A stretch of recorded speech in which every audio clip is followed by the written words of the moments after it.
তোরাল্লা বলে এটা আল্লাহর রহমত নাজিল নর সমাধি মুরব্বী একটা সাইজ দেখাই দেয় কদি তার ফ্যাট বড় হয়ে তার আসলে তো শীতের যে বেড়া গতি মাঝে মধ্যে যদি পশ্চিমিককে আসার হাই পরেও ফল লাগে বেড়া গতি ফ্যাট লাগে যদি ব্যবসা যারা আছে নামাজ পড়ি না সমাজত বাইর করে দিবেন উনুরে বেরগে বাইর করে দিবেন হারাম জাদা উনুরে তুই তার মা ইতার ফ্যাট দই দিয়ে নো তার ভাগ্যবানী দি কিভাবে সুদ খাওয়ার ইচ্ছা আছে আল্লাহু আলাম 1 লক্ষ টাকার বিনিময়ে আপনার ঘরের জন্য লোহা কিনে দিব, পণ্য সামগ্রী কিনে দিব, 4 মাস পরে আপনি ব্যাগ দিবেন 1,15,000, অর্থাৎ এখন টাকা দিবে না, পণ্য কিনে দিয়ে ঘুরেই খাবে।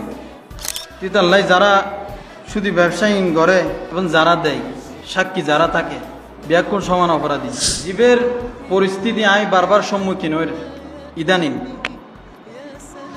আর বাড়ি মেজে গ্রামত একটা ছোট করে বাড়িঘর দেড়ে পার্শ্ববর্তী মানুষের তুন কিছুটিয়া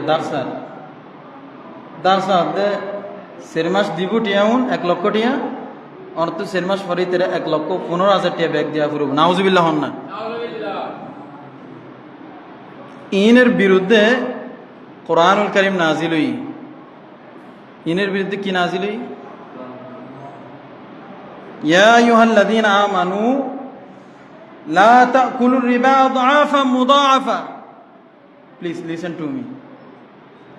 হে মুমিনরা, তোমরা সুদ গণহারে খেও না, ডবল সুদ, টাকা দিয়ে টাকা। নাউজুবিল্লাহ বলেন না। তার থেকে কিভাবে সুদ খাওয়ার ইচ্ছা আছে আল্লাহু আলাম। সে বলতেছে যে 1 লক্ষ টাকার বিনিময়ে আপনার ঘরের জন্য লোহা কিনে দিব, পণ্য সামগ্রী কিনে দিব, 4 মাস পরে আপনি ব্যাগ দিবেন 1,15,000, অর্থাৎ এখন টাকা দিবে না, পণ্য কিনে দিয়ে ঘুরেই খাবে। কত ধরনের পয়েন্ট বের করতেছে দেখেন সুদ খাওয়ার জন্য। আস্তাগফিরুল্লাহ করেন না।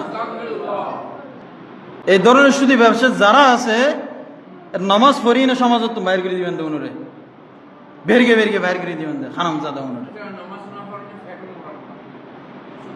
সুদ হাত দেখি বাজি মায়া নেই, নূর নেই, চেহারায় নূর নাই তারা তুন। মুরব্বী একটা সাইজ দেখাই দেয় কদি তার ফ্যাট বড় হয়ে তার আসলে তো শীতের যে বেড়া গতি মাঝে মধ্যে যদি পশ্চিমিককে আসার হাই পরেও ফল লাগে বেড়া গতি ফ্যাট লাগে, ঠিক না? তুই তার মা ইতার ফ্যাট দই দিয়ে নো তার ভাগ্যবানী দি ইকে তোর দেরি।